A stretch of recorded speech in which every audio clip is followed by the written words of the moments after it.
মাঝে মধ্যে মনে হয় একরকম তরকারি খেতে খেতে বিরক্ত। অন্যরকম কিছু একটা অন্য অন্য স্টাইলে রান্না করলে ভালো হবে, বা নতুন তরকারির স্বাদও নেওয়া যাবে। এই জন্য আমি মাঝে মধ্যেই অন্যরকম তরকারি খাওয়ার চেষ্টা করি বা ভিন্ন কিছু করার চেষ্টা করি। প্রত্যেক দিন তো মিষ্টি কুমড়া ভাজি খাই, তারপরে তরকারিতে খাই, ডিম দিয়ে খাই।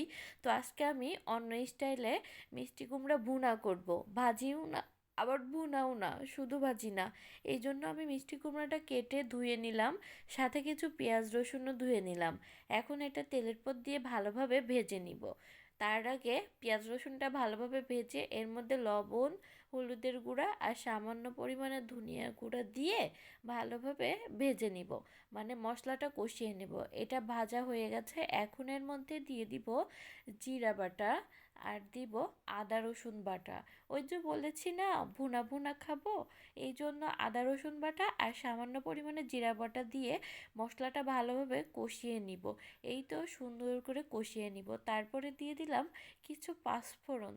পাঁচফোড়নটা দিলে অন্যরকম একটা সেন্ট আসবে। আর এটা তো শুধু শুধু ভুনা খাবো না, এটা করব চিংড়ি মাছ দিয়ে ভুনা। এই জন্য চিংড়ি মাছগুলো সুন্দর করে ভেজে রেখেছিলাম, সুন্দর করে ধুয়ে সেটাও দিয়ে দিলাম। চিংড়ি মাছটা দিয়ে নেড়ে চেড়ে এখানে দিয়ে দিলাম মিষ্টি কুমড়োগুলো কেটে রেখেছিলাম সেটা। আমি যেহেতু কাঁচা মিষ্টি কুমড়া রান্না করব, এই জন্য কাঁচা একদম কচি ছিল মিষ্টি কুমড়াটা।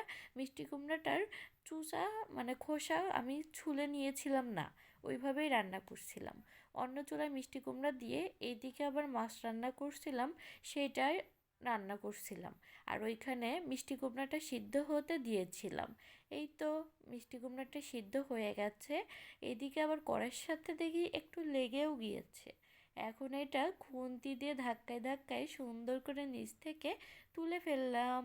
এখন এটা নেড়ে চেড়ে সুন্দর করে একদম মশলার সাথে কষিয়ে নিচ্ছি ভালোভাবে। এই তো কষানো হয়ে গেছে, একটু ঢেকে দিব এটা। ঢেকে দিলাম, পরে দেখি একটু লবণ কম হয়েছে, লবণ দিলাম, আর একটু জিরা গুঁড়া দিয়ে দিলাম। এই তো জিরা গুঁড়া দিয়ে আর লবণ দিয়ে এখন ভালোভাবে নেড়ে চেড়ে নিব। লবণ যেহেতু কম হয়েছে আবার দিয়েছি, এই জন্য সম্পূর্ণটুকুর মধ্যে ভালোভাবে মিশিয়ে নিব যেন সব জায়গায় লবণ পৌঁছিয়ে যায়। এই তো লবণ মাখানো শেষ, এখন তরকারিটা হয়ে গেছে। এখন এটা সুন্দর করে তুলে নিব। আমার মতো কেউ কি বাসায় এভাবে মিষ্টি কুমড়া চিংড়ি মাছ দিয়ে ভুনা করে খান?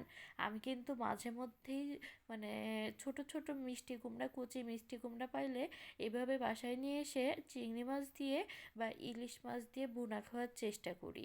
সবাই অবশ্যই কমেন্টে জানাবেন।